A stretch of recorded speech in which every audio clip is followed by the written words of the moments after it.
Halo, kali ini yang akan saya bagikan adalah contoh CV untuk beasiswa. Nah, eh, CV ini sangat penting dan nanti tentu akan sedikit banyak menentukan kita diterima atau tidak untuk apply beasiswa kita, sehingga harus dibuat yang menarik, impresif, dan tidak boleh biasa saja, ya. Jadi harus yang luar biasa, gitu. Nah, ini contoh, tetapi tidak harus seperti ini karena tentu kemampuan, kemudian experience tiap-tiap orang itu beda-beda, gitu ya. Jadi teman-teman bisa menggunakan, sekarang ada banyak sekali aplikasi-aplikasi CV, bisa googling saja. Nah, bisa pakai itu gitu ya. Tentu ada personal info, kemudian ada, nah yang terpenting untuk beasiswa di sini karena kita tujuannya itu adalah tujuan akademik, sehingga kita harus menonjolkan kemampuan akademik kita. Karena ini berbeda dengan CV ketika kita mau melamar pekerjaan, gitu ya. Kalau melamar pekerjaan yang kita tonjolkan adalah experience, kemudian skill kita gitu ya. Tetapi di sini adalah terkait dengan akademik skill kita yang harus kita tonjolkan gitu ya. Kalau teman-teman sudah punya Scopus ID, kemudian Researcher ID, Orchid ID, itu harus dicantumkan, itu untuk menunjukkan kemampuan riset kita. Kemudian boleh ditambahkan summary kita yang menjelaskan siapa kita, misalnya kita dosen di mana, dan seterusnya. Lalu education, kita kuliah di mana saja, ini cukup S1, S2 gitu aja ya. Kemudian professional certification, pernah memperoleh sertifikasi profesional apa saja.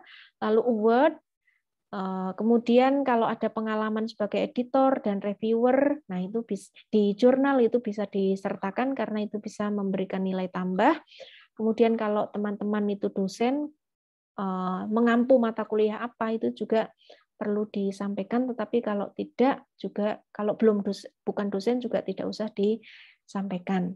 Termasuk association membership, atau kalau teman-teman misalnya pengalaman organisasinya di mana saja, nah itu bisa disertakan. Nah, lalu publication record itu juga memberikan nilai yang luar biasa gitu ya, sehingga misalnya teman-teman mendaftar ke PhD ini akan memberikan nilai tambah karena sebagai PhD tentu kita harus memiliki pengalaman yang cukup terkait dengan publikasi. Kalau misalnya ada 1, 2 itu akan bagus sekali gitu ya.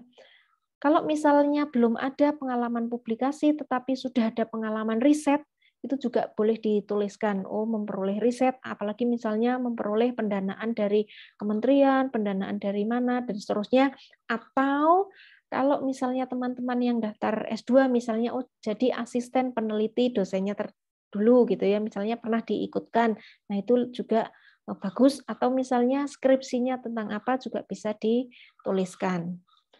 Lalu international conference yang diikuti itu juga boleh disampaikan gitu ya. Tidak harus banyak ini,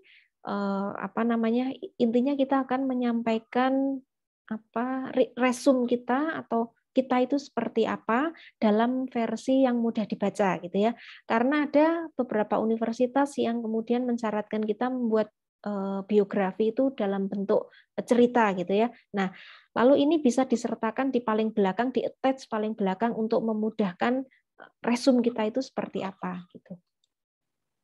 Nah, yang lain misalnya ya juga bisa disampaikan terkait dengan training and competency certification atau apa yang teman-teman miliki bisa disampaikan yang bagus-bagus, utamanya untuk mendukung